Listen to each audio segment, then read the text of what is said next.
Hi everyone, this is Anam. Welcome to PhD jobs and admission. So आज के इस video में हम सीसीएसयू यानी चौधरी चरण सिंह यूनिवर्सिटी के पीएचडी एंट्रेंस एग्जामिनेशन के लिए आज के इस सेशन में हम रिसर्च मेथोडोलॉजी के इंपॉर्टेंट एमसीक्यूज देखने जा रहे हैं।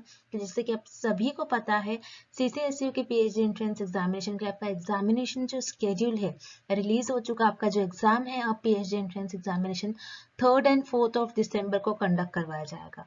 ठीक है, यानी आज से आपके पास 10 to 12 डेज रिमेनिंग है प्रिपरेशंस के लिए। तो आपको किस तरीके से प्रिपरेशंस करना है, क्योंकि आपका जो पेपर 1 होता है वो काफी सारे यूनिट्स पर बेस्ड होता है। तो आपको किस तरीके से प्रिपरेशंस करनी है, आपको कौन सा कंटेंट फॉलो करना है, किस तरीके से इन कम से कम डेज में आपको प्रिपरेशंस करनी है, ये सारी चीजें हमारे कोर्स में हम आपको बताते हैं। तो स्क्रीन पर जो नीचे नंबर हाईलाइट हो रहा है व्हाट्सएप नंबर है ये हमारा, आपको इस नंबर पर हमें कांटेक्ट करना है। तो आज के सेशन को आपको अच्छी तरीके से देख लेना है। जो भी आपके डाउट्स है, जो भी आपके क्वेश्चंस है, आप मुझे कमेंट सेक्शन में पूछ सकते हो। तो चलिए ज्यादा टाइम वेस्ट नहीं करते हुए आज के सेशन को हम स्टार्ट करते हैं। So let's begin with the today's session. मैंने आपके साथ शेयर करा पेपर 1 आपका काफी सारे यूनिट्स पर बेस्ड रहता है, जैसे कि 7 यूनिट्स है।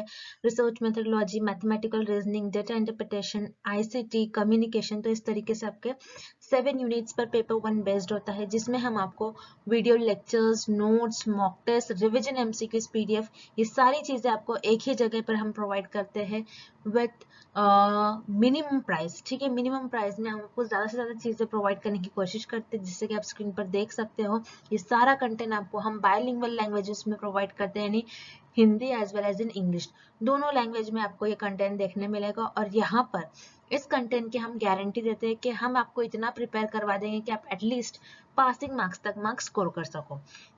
तो हमारे कोर्स में जो हम आपको गाइड करते रहते हैं, हमारे जो एक्सपर्ट्स होते हैं, हमारे जो टीचर्स की टीम है, वो आपको इतना गाइड करवा देते हैं कि आप एटलीस्ट पासिंग मार्क्स तक तो मार्क्स स्कोर कर सको। तो हम आपको टाइम टू टाइम प्रॉपरली सारी चीजें बताते रहते हैं, उसका आपको कोई टेंशन लेने की जरूरत नहीं है। जैसे भी आपके नोटिफिकेशन आते हैं यूनिवर्सिटी की तरफ से, वो भी हम आपको टाइम टू टाइम बताते रहते हैं। तो याद रखना है, आपको ज्यादा से ज्यादा टाइम नहीं रहेगा आपके पास, जल्द से जल्द आपको प्रिपरेशन को स्टार्ट करना है। तो स्क्रीन पर जो नंबर नजर आ रहा है इस पर आप व्हाट्सएप के थ्रू हमें कांटेक्ट कर सकते हो, या फिर आप हमारे ऐप के थ्रू भी स्टडी मटेरियल को एक्सेस कर सकते हो, जिसके लिए लिंक मैंने आपके साथ नीचे comment section as well as description box में भी शेयर कर रखा है। So that's it and let's begin with today's session.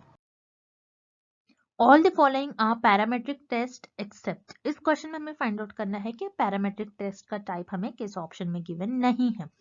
So parametric test ये टर्म कहाँ से आया है? पैरामेट्रिक टेस्ट ये टर्म होता क्या है, हम इस डायग्राम के थ्रू समझते हैं।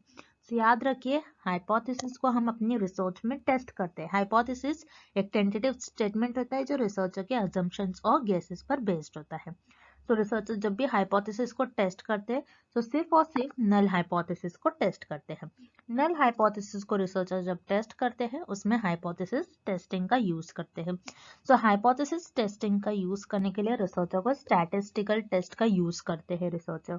स्टैटिस्टिकल टेस्ट क्या होते हैं? स्टैटिस्टिकल टेस्ट आपके दो टाइप के टेस्ट होते हैं, जिसमें होते हैं आपका parametric test and non parametric test.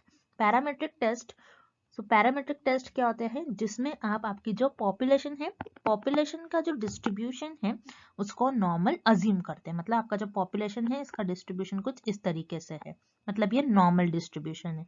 So population का डिस्ट्रीब्यूशन आप पैरामेट्रिक टेस्ट में नॉर्मल अज्यूम करते हैं।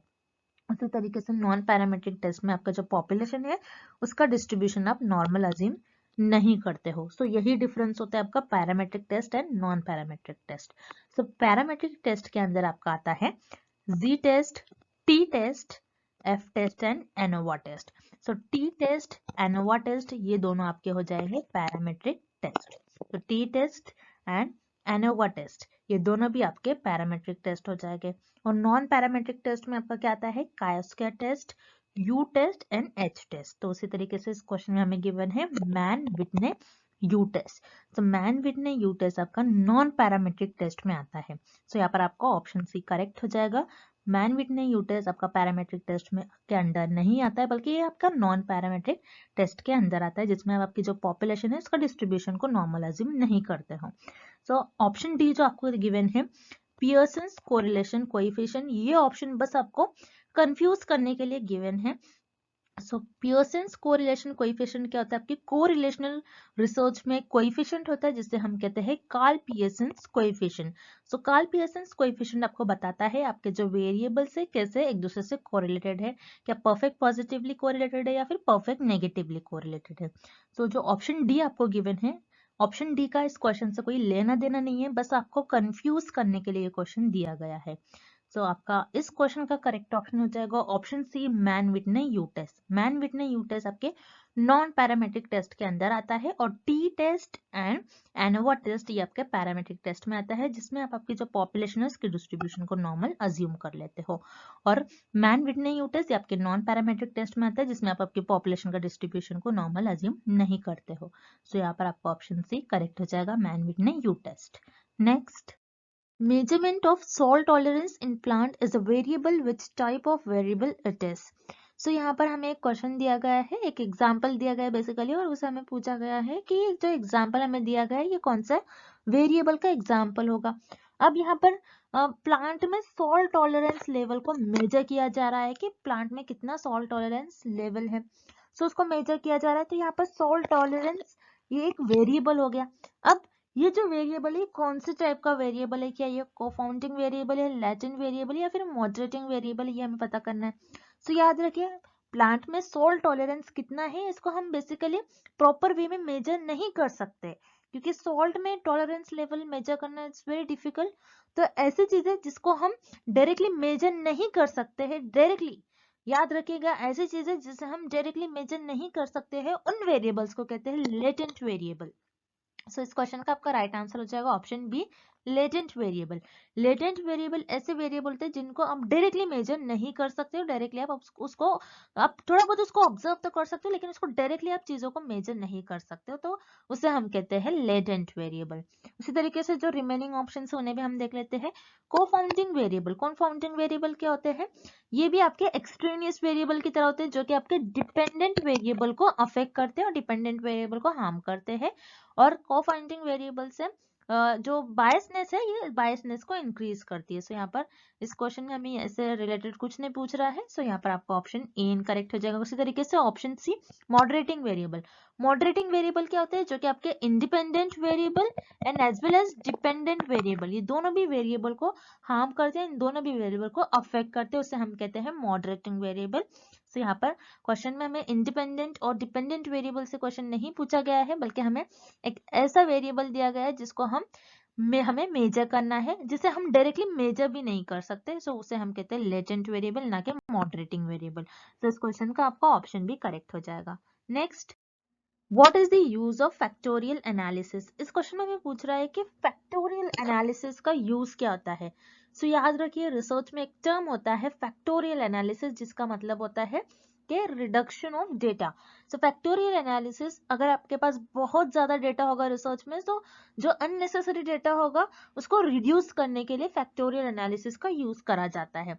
अब मान लीजिए फॉर एग्जाम्पल मेरे पास बहुत ज्यादा डेटा है, बहुत ज्यादा वेरिएबल्स है, जैसे वेरिएबल ए, बी, सी, वेरिएबल डी, वेरिएबल ई, वेरिएबल एफ। अब मेरे पास इतने सारे वेरिएबल्स है, अब इतने सारे वेरिएबल्स पर मुझे फोकस करना, इनको ऑब्जर्व करना, इनको एनालाइज करना डिफिकल्ट हो जाएगा। अब रिसर्चर क्या करते हैं, जो ये वेरिएबल्स हमें दिए गए हैं ए से एफ तक, इन सारे वेरिएबल्स को रिसर्चर को एनालाइज करना मुश्किल होता है, तो रिसर्चर क्या करते हैं, इस डेटा को रिड्यूस करते जाते हैं और रिसर्चर ये पता लगाते हैं कौन से दो ऐसे वेरिएबल्स होंगे जिसकी वजह से ये सारे जो वेरिएबल्स एक दूसरे से लिंक्ड है और कनेक्टेड है।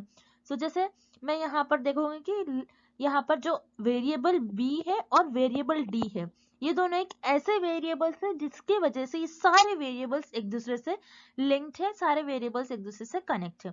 सो रिसर्चर क्या करेंगे, जो अननेसेसरी डेटा है जो रिसर्चर को रिक्वायर्ड नहीं है, सो इन सारे डेटा को रिसर्चर मिनिमाइज कर देंगे, रिड्यूस कर देंगे, और जो वेरिएबल्स, जो दो वेरिएबल्स इंपॉर्टेंट है जिसको रिसर्चर को ऑब्जर्व करना चाहिए, एनालिसिस करना चाहिए, इन दो वेरिएबल्स को रिसर्चर चुन लेते हैं और उनको ऑब्जर्व करते हैं और एनालिसिस करते हैं।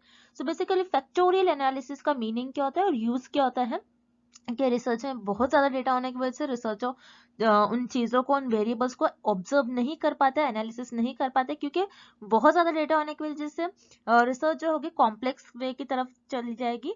सो इसलिए बहुत ज्यादा डेटा जब होता है, सो उस डेटा को रिड्यूस करने के लिए फैक्टोरियल एनालिसिस का यूज करा जाता है, और जो दो मेन वेरिएबल्स होते हैं उन दो वेरिएबल्स के बीच में रिलेशन को पता करा जाता है, उनके बीच में कैसा रिलेशनशिप है उसको अंडरस्टैंड करने के लिए फैक्टोरियल एनालिसिस का यूज करा जाता है। सो इस क्वेश्चन का आपका राइट आंसर हो जाएगा option C, to understand the relationship between two variables. Next, first statement, two-tailed hypothesis has rejection region on both sides. Second statement, one-tailed hypothesis has rejection on only one side. Which of the following statements are true? So students, इस question में हमें दो statements given है और हमें find out करना है कि दोनों स्टेटमेंट में से कौन सा स्टेटमेंट करेक्ट है। ओके, सो यहाँ पर फर्स्ट स्टेटमेंट में हमें गिवन है कि टू टेल हाइपोथेसिस में दोनों भी साइड रिजेक्शन रीजन होता है। सो यस, यहाँ पर जैसे आप देख रहे हो, हम टेबल को रिफर करेंगे यहाँ पर, जहाँ पर आप देख रहे हो यहाँ पर टू टेल हाइपोथेसिस टेस्ट में रिसर्चर दोनों भी साइड टेस्ट करते हैं ग्राफ के, okay, left side as well as right side. So यहाँ पर टू टेल हाइपोथेसिस में दोनों भी साइड रिजेक्शन रीजन होता है, okay, that's why here first statement is correct. Then second statement हमें क्या गिवन है, वन टेल हाइपोथेसिस जो होता है वहां पर रिजेक्शन रीजन सिर्फ एक ही साइड पर होता है। So it is also correct, जहां पर हमें जैसे पता है वन टेल हाइपोथेसिस के दो टाइप होते हैं, लेफ्ट टेल हाइपोथेसिस और राइट टेल हाइपोथेसिस। ओके, सो यहाँ पर आप टेबल में देखना है आपको लेफ्ट टेल हाइपोथेसिस, जहां पर आप ग्राफ में सिर्फ लेफ्ट साइड पर टेस्ट करते हो, और राइट टेल हाइपोथेसिस जहां पर आप ग्राफ में सिर्फ राइट साइड पर टेस्ट करते हो। So yes, one tail hypothesis में रिजेक्शन रीजन जो होता है सिर्फ एक ही साइड होता है, that's why here statement 2 is also correct. So यहाँ पर करेक्ट ऑप्शन होगा option C, both first and second statements are true. Okay, next, the degree to which numerical data tend to spread out about an average value is called. इस question में हमें find out करना है कि आपके पास जो भी न्यूमेरिकल डेटा होता है, आपके पास जो भी डेटा होता है, आप उसको स्प्रेड आउट करते हैं। मतलब मान लीजिए मेरे पास कुछ डेटा है और उस डेटा को, मेरे पास कुछ इंफॉर्मेशन है, न्यूमेरिकल डेटा है, मतलब मान लीजिए किसी पॉपुलेशन है, उस पॉपुलेशन की मैंने हाइट मेजर कर ली, पर्टिकुलर पॉपुलेशन है उसकी, उस पॉपुलेशन की, और या फिर उस सैंपल की मैंने हाइट मेजर कर ली। हाइट मेजर करने के पास मेरे पास एक न्यूमेरिकल डेटा हो गया। देन मैं उस न्यूमेरिकल डेटा को ग्राफ में प्लॉट करूंगी, मतलब कुछ इस तरीके से मैं इसको स्प्रेड आउट करूंगी, तो कुछ इस तरीके से मुझे एक ग्राफ मिल जाएगा। तो ये बेसिकली स्प्रेड, कितना स्प्रेड है मुझे ये देखना है कि कितना ज्यादा स्प्रेड है, कितने लोगों की हाइट मैक्सिमम है, कितने लोगों की हाइट मिनिमम है, कितने लोगों की हाइट कम है। तो मैं कुछ इस तरीके से अपने डेटा को प्लॉट कर लूंगी। तो कितना स्प्रेड है मेरा डेटा, कितना ज्यादा स्प्रेड है, ये हमको कौन सा ऑप्शन बताता है। तो याद रखिएगा कि आपका जो डिस्ट्रीब्यूशन है, कितना स्प्रेड है, कितना डिस्ट्रीब्यूटेड है, कितना ज्यादा स्प्रेड है, वो आपको वेरिएंस बताता है। वेरिएंस ये आपका सेंट्रल मूवमेंट होता है, ये आपकी सेकेंड सेंट्रल मूवमेंट होता है, जो आपको बताता है कि आपका जो डिस्ट्रीब्यूशन है वो कितना स्प्रेड आउट है। तो यहाँ पर आपका ऑप्शन ही करेक्ट हो जाएगा। Then option B, constants. Constant क्या होता है, जो वैल्यू फिक्स्ड हो। लेकिन वेरिएंस क्या होता है, जो यहाँ पर क्या बता रहा है, जो स्प्रेड आउट हो, कितना कैसा स्प्रेड आउट हो वो बता रहा है। कांस्टेंट तो हर बार कांस्टेंट रुकी हुई चीज को हम कहते हैं कांस्टेंट, तो ऑब्वियसली यहाँ पर आपका ऑप्शन भी इनकरेक्ट हो जाएगा। Then option C, skewness. Skewness क्या बताता है कि आपका जो डिस्ट्रीब्यूशन है वो सिमेट्रिकल है या फिर नहीं है। स्क्यूनेस ये नहीं बताता है कि आपका जो डेटा है वो किस तरीके से स्प्रेड आउट है। तो यहाँ पर आपका ऑप्शन सी भी इनकरेक्ट हो गया। Then option D, kurtosis. Kurtosis क्या बताता है, आपके डेटा की फ्लैटनेस, कहाँ पर आपका डेटा फ्लैट है, कहाँ पर आपका डेटा पीक पर जा रहा है, ये आपका कर्टोसिस बताता है। लेकिन कर्टोसिस ये नहीं बताता है कि आपका डेटा कितना स्प्रेड आउट है। सो यहाँ पर आपका ऑप्शन डी भी इनकरेक्ट हो जाएगा। सो आपका जो डेटा होता है वो कितना स्प्रेड आउट है, कितना कम स्प्रेड है, कितना ज्यादा स्प्रेड है, वो आपका बताता है वेरिएंस। सो यहाँ पर आपका करेक्ट ऑप्शन हो जाएगा variance, and this is the definition of variance. Next, following are the number of sold units of 15 products at a store: 12, 14, 15, 18, 19, 21, 21, 31, 32, 46, 53, 57, 58 and 59. What is the sum of the median and mode? इस question में हमें given है कि एक 15 product है, एक store में 15 total products है, उन प्रोडक्ट के हमें सोल्ड गिवन है, मतलब वो 15 प्रोडक्ट जो है टोटल वो कुछ उस स्टोर में बिके हैं। सो कितने कितने प्रोडक्ट, कितने 15 प्रोडक्ट बिके हैं उनका हमें डेटा गिवन है कि एक प्रोडक्ट जो होगा वो 12 बार बिका होगा, एक प्रोडक्ट 14 बार बिका होगा, ये हमें इस तरीके से डेटा गिवन है। अब इस डेटा का हमें median and mode find out करना है और उनका सम निकालना है देन। सो याद रखिएगा मीडियन एंड मोड क्या होता है, पहले तो आपको ये पता होना चाहिए। मीडियन क्या होता है कि आपके डेटे में जो मिडिल वैल्यू, आपके डेटे की मिडिल या फिर सेंटर वैल्यू का हम कहते हैं मीडियन। और मोड किसे कहते हैं, आपके डेटे में जो सबसे ज्यादा बार और सबसे मैक्सिमम बार जो वैल्यू रिपीट हो रही है उससे हम कहते हैं मोड। अब पहले हम मीडियन फाइंड आउट करते हैं। तो मैंने आपको प्रीवियस सारे लेक्चर्स में मीडियन को कैलकुलेट करने के कुछ स्टेप्स बताए हैं, बस आपको उन स्टेप्स को याद रखने हैं। तो मीडियन को फाइंड आउट करने का स्टेप 1 होता है आपको आपका जो डेटा है वो इंक्रीजिंग ऑर्डर में अरेंज करना होता है। तो यहाँ पर आपको जो डेटा गिवन है ऑलरेडी इंक्रीजिंग ऑर्डर में अरेंज कर हमें गिवन है, मतलब पहले छोटा नंबर है फिर उससे बड़ा बड़ा बड़ा एंड देन हाईएस्ट नंबर हमें गिवन है। तो यहाँ पर आपका जो डेटा है वो इंक्रीजिंग ऑर्डर में अरेंज है। देन स्टेप 2 हमें ये देखना है कि आपका जो डेटा है वो ऑड है या फिर आपका जो डेटा है वो इवन है। अगर आपका डेटा जो है ऑड होता है तो उस केस में आपकी जो सेंटर वैल्यू है, जो मिडिल वैल्यू है वो एक ही होगी। अगर आपका डेटा इवन है तो उस केस में आपकी सेंटर और मिडिल वैल्यू और मीडियन वैल्यू 2 होंगी एंड देन उसका आप एवरेज निकालते हो। जैसे कि यहाँ पर आपको 15 प्रोडक्ट्स का टोटल इन्फॉर्मेशन गिवन है, डेटा गिवन है, मतलब यहाँ पर आपको टोटल जो नंबर्स यहाँ पर गिवन है ये टोटल 15 है और 15 नंबर आपका ऑड होता है, तो उस केस में आपकी जो सेंटर वैल्यू होगी सिर्फ एक ही होगी। किस तरीके से आपको सेंटर वैल्यू निकालना है, जैसे अगर मैं लेफ्ट साइड से देखती हूँ, first, second, third, fourth, fifth, six, seven and eight position पर मेरा 31 नंबर आ रहा है। उसी तरीके से राइट हैंड साइड से अगर मैं देखती हूँ 1 2 3 4 5 6 7 एंड अगेन 8 पोजीशन पर मेरा 31 आ रहा है। अगर मैं लेफ्ट हैंड साइड से देखूँ या फिर राइट हैंड साइड से देखूँ, जो मेरा सेंटर और जो मेरा मिडिल नंबर आ रहा है वो 31 ही है। तो इस केस में मेरी जो मिडिल वैल्यू, इस डेटा की मिडिल वैल्यू और जो मीडियन वैल्यू होगी वो हो जाएगी मेरी 31। तो याद रखिएगा आपकी जो मीडियन है, मीडियन की वैल्यू है 31। उसी तरीके से हम मोड कैलकुलेट कर लेते हैं। मोड क्या होता है, बहुत सिंपल होता है, आपके डेटा में जो सबसे ज्यादा बार रिपीट हो रही है वैल्यू, सबसे मैक्सिमम टाइम रिपीट हो रही है, सबसे ज्यादा बार ऐसी वैल्यू जो रिपीट हो रही है उसे हम कहते हैं मोड। उसी तरीके से यहाँ पर आपको डेटा देखना है, इस डेटा में आपकी 21 एंड 21 ये वैल्यू 2 बार रिपीट हो रही है। तो आपका इस केस में मोड की वैल्यू हो जाएगी आपकी 21। अब हमें क्या करना है, मीडियन एंड मोड ये दोनों की भी हमें सम निकालना है। सम क्या होता है, sum is nothing but addition, आपको ऐड करना है। मीडियन प्लस मोड को आपको ऐड करना है। मीडियन कितना है आपका 31 प्लस मोड 21, सो 31 प्लस 21 की वैल्यू हो जाएगी आपकी 52। तो यहाँ पर मीडियन एंड मोड का जो आपका सम आ रहा है वो है 52। तो यहाँ पर आपका करेक्ट ऑप्शन हो जाएगा option A 52। Next, for a negative skewed distribution with a single mode, इस क्वेश्चन में हमें फाइंड आउट करना है अगर आपका जो डिस्ट्रीब्यूशन है वो नेगेटिव स्क्यूड डिस्ट्रीब्यूशन है, सो उस केस में आपके मीन, मीडियन एंड मोड एक दूसरे से कैसे रिलेटेड हो गए। अब नेगेटिव स्क्यूड क्या होता है, पॉजिटिव स्क्यूड क्या होता है, इस डायग्राम के थ्रू हम समझते हैं। सबके जो डिस्ट्रीब्यूशन है वो 3 तरीके से डिस्ट्रीब्यूटेड होता है आपका data. Okay, symmetrical distribution, symmetrical distribution क्या होता है, जिसमें अगर आप कोई डिस्ट्रीब्यूशन है, अगर आप इसको बीच से कट कर दोगे तो लेफ्ट साइड की जो इमेज है और राइट साइड की जो इमेज है एक दूसरे की ये मिरर इमेज हो जाएंगी, जिसमें आपके जो मीन, मीडियन एंड मोड तीनों भी एक दूसरे से इक्वल होते हैं, तीनों भी सेम ही पॉइंट पे लाई करते हैं। सो ये आपका सिमेट्रिकल डिस्ट्रीब्यूशन में आपका ये केस होता है कि तीनों एक दूसरे से इक्वल होंगे।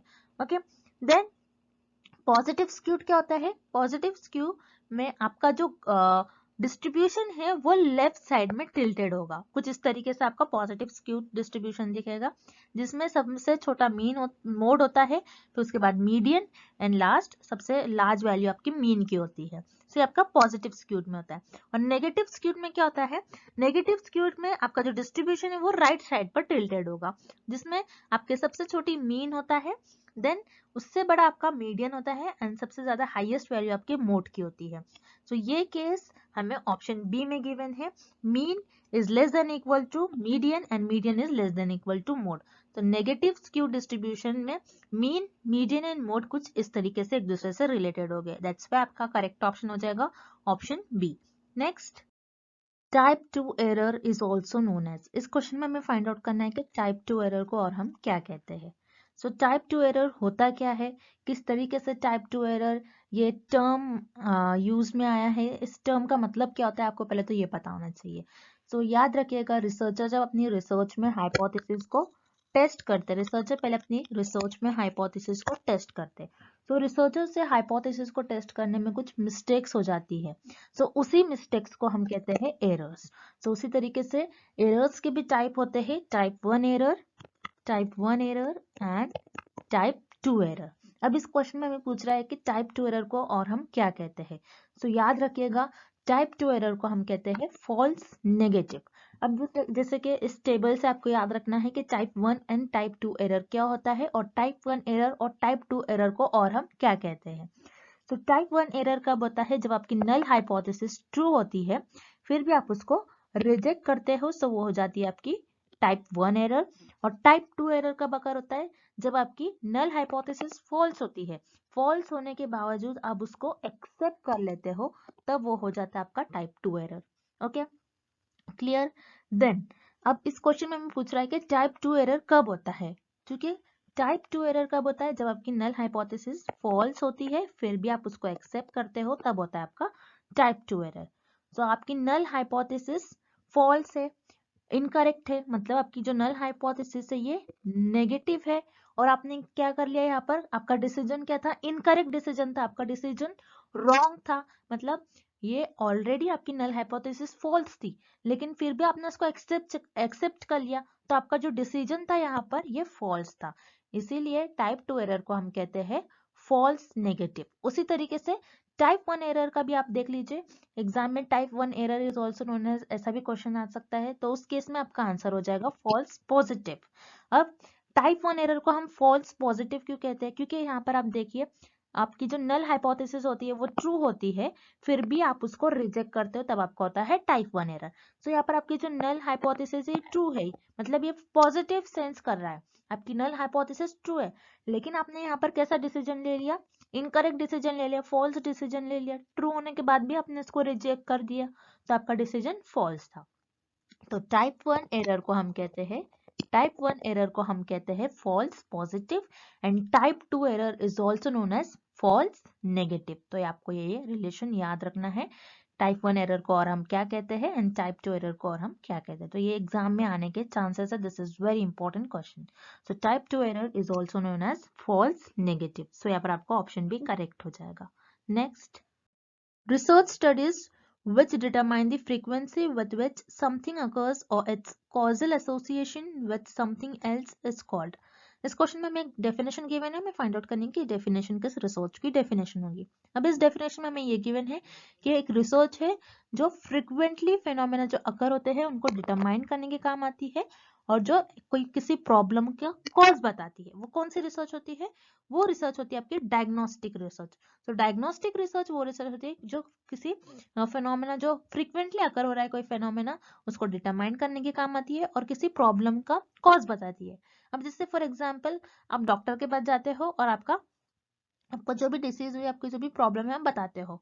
अब मान लीजिए आपने बताया स्टमक पेन है, तो डॉक्टर उसको देखेगा आपको और बताएगा कि ये किस वजह से हुई, उस प्रॉब्लम का डॉक्टर कॉज बताता है कि आपको कैसे हुई है ये प्रॉब्लम डिसीज, ये जो भी डिसीज हुई है वो किस वजह से हुई है, आपको स्टमक क्यों पेन हो रहा है। सो डायग्नोस्टिक वर्ड में ही डायग्नोस, किसी प्रॉब्लम को डायग्नोस करना, किसी प्रॉब्लम के अगेंस्ट किसी प्रॉब्लम का कॉज फाइंड आउट करना। सो ये डेफिनेशन होगी आपकी डायग्नोस्टिक रिसर्च की। देन यहाँ पर आपको ऑप्शन गिवन है फॉर्मुलेटिव रिसर्च। फॉर्मुलेटिव रिसर्च को रिमेंबर आप एक्सप्लोरेटरी रिसर्च भी कहते हैं। एक्सप्लोरेटरी रिसर्च में रिसर्चर किसी भी फिनोमेना को, किसी भी प्रॉब्लम को जो कि वेल डिफाइन नहीं है, उसको डिफाइन करने की कोशिश करते हैं। यहाँ पर किसी प्रॉब्लम का कॉज रिसर्चर फाइंड नहीं करते, दैट्स व्हाई अगर आपका ऑप्शन ए इनकरेक्ट हो जाएगा। Then option B descriptive research. Descriptive research में किसी भी फेनोमेना को आप एज इट इज डिस्क्राइब करते हो। यहाँ पर आप किसी प्रॉब्लम का अगेन कोई कॉज फाइंड आउट नहीं करते हो, यहाँ पर आपका ऑप्शन बी भी इनकरेक्ट हो जाएगा। Then option D experimental research. Experimental research में आप cause and effect relationship find out करते हो between independent variable and dependent variable. So experimental research में किसी प्रॉब्लम का आप कॉज नहीं फाइंड आउट कर सकते हो, और किसी जो प्रॉब्लम हो रही है उसका किस वजह से प्रॉब्लम हो रही है ये भी आप एक्सपेरिमेंटल रिसर्च में नहीं फाइंड आउट करते हो, दैट्स व्हाई आपका ऑप्शन डी भी इनकरेक्ट हो जाएगा। देन यहाँ पर this is the definition of diagnostic research, यहाँ पर आपका ऑप्शन सी करेक्ट हो जाएगा। Next, in symmetrical distribution q3 minus q1 is equals to 20, median is equals to 15, q3 is equal to।